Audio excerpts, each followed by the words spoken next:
kind of reaffirms your faith in all your heroes when you meet Keith, because he is the man. The Rolling Stones are such a staple in rock music that they have a magazine named after them. They helped invent the sound and the lifestyle. One of the members, Keith Richards, takes that responsibility seriously. If he doesn't believe another artist meets his standards, he's not afraid to say so. Keep watching as Keith Richards names the 7 artists he hates, including his own bandmate.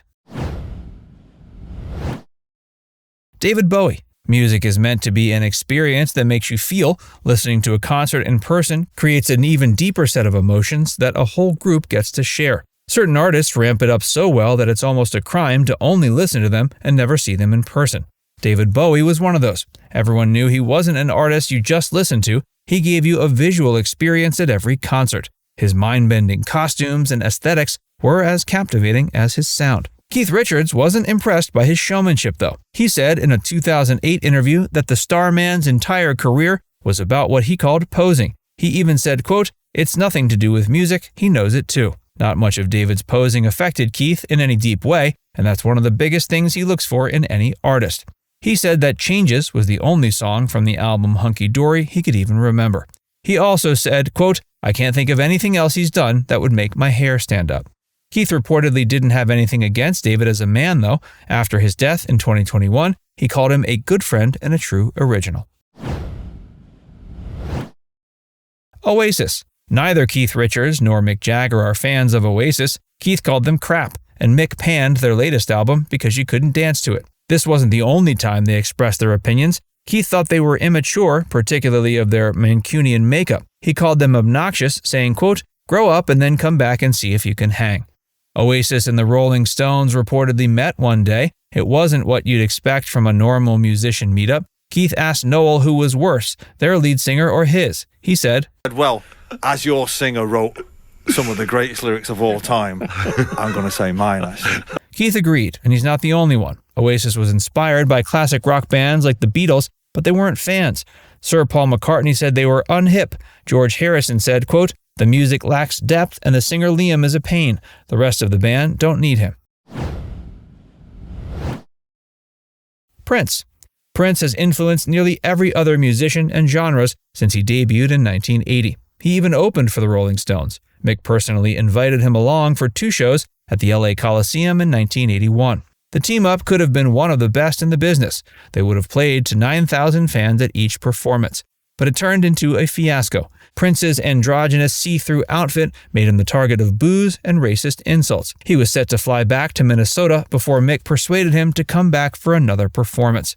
There were just as many boos, but he got through it with a verbal swipe at Rolling Stones fans. Keith didn't have anything more positive to say about Prince. He thought his attitude was poor and that he tried to take up too much of the spotlight. In his own words, quote, "He's a prince who thinks he's a king already. Good luck to him." That all changed after the singer's death. That's when he tweeted, "A unique talent, a true original. So sad, so sudden, and I will add, a great guitar player. We are all going to miss him." Elton John. The relationship between Elton and Keith can be considered a feud. They don't take a negative comment sitting down, but are willing to respond. It all began when Elton arranged a funeral for John Lennon. Keith was friends with the Beatle, despite not always appreciating the band's type of music. He thought Elton was showboating the entire time the event went down. He thought it was an overly showy affair and couldn't stomach using a friend's death for what he saw as self-promotion. It only got worse from there. Richard took one look at Elton's touring schedule and decided it was lazy. He wasn't doing nearly as many shows as the Stones. Elton was another artist Keith may have decided delivered style over substance. He didn't like the Rocket Man's outfits or overly flashy performance style. He didn't find much substance in his music, calling him an old bitch and saying, quote, "His writing is limited to songs about dead blondes." Elton wasn't afraid to fire back. He decided to imply that Keith was the old and washed up one. He said, quote, "It would be awful to be like Keith Richards. He's pathetic. It's like a monkey with arthritis, trying to go on stage and look young. I have great respect for the Stones, but they would have been better if they had thrown Keith out 15 years ago. Led Zeppelin. Keith is willing to express his opinion about anything related to music. That includes pointing out entire genres he dislikes. He's not a fan of rap and thinks it sounds like screaming. He's also never been a fan of heavy metal. The fact that he's not attached to the genre might be why he was willing to dig into one of its most beloved bands, Led Zeppelin. His disdain for them isn't completely widespread. He doesn't hate every member and is willing to point out which ones he thinks are musically talented. After saying he doesn't like Led Zeppelin as a whole, he admitted, at the same time, Jimmy Page is one of the best guitar players I've ever known, and Bonham was a hell of a powerhouse drummer, although I think he's kind of heavy-handed myself, and that's where the lead comes in. Perhaps if Jimmy ever went solo, he might not have such a disdain for them. For the moment, he said, to me, Led Zeppelin is Jimmy Page. You know, you want to cut the story short, Jimmy, yeah. Shy boy. Metallica and Black Sabbath.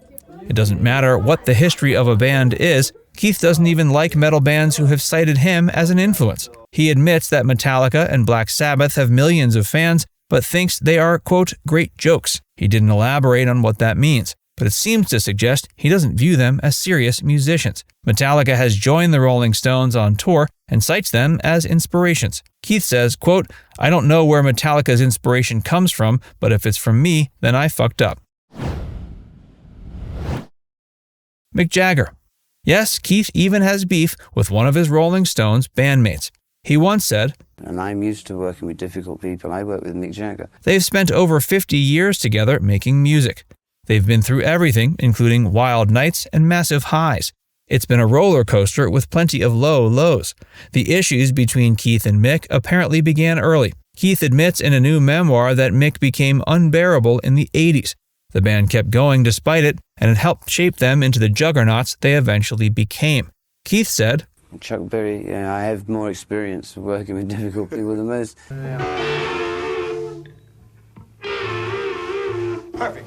And also I thought, well, if I can handle that, then only the idea of making God's first album would be maybe more difficult. The bad blood didn't keep the musicians from playing together, but it did erode their personal relationship. Keith hasn't visited Mick's dressing room in 20 years.